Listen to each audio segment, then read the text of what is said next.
The youth of today have no clue of vote importance. Just the same what I said earlier on. Elderly people have always determined the political fate of the youth.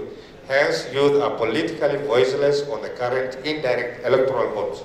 So this is a situation again whereby the youth, they don't have much in crafting or becoming part of the process of the elections.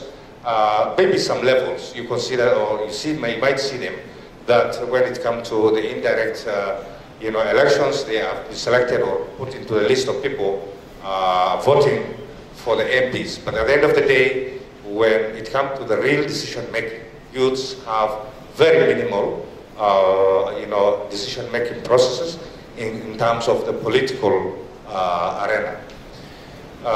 Few individuals of the youth who happen to participate past indirect elections have believed the process to be resource oriented. Some of them, they have the notion or the beliefs that once they are included in that list of voting for someone, at least they get some cuts or some small money in that process. But then they don't understand the importance of their votes from whom they are selecting out of the people who are competing in that process. Therefore, it's very essential when it comes to those kinds of elections. So, in essence, what we are going to say in the following slides will gonna be more of the challenges the youth have and what is expected, of them, as well as how they are going to. At the end of the day, they need to be part of the whole process when it comes to.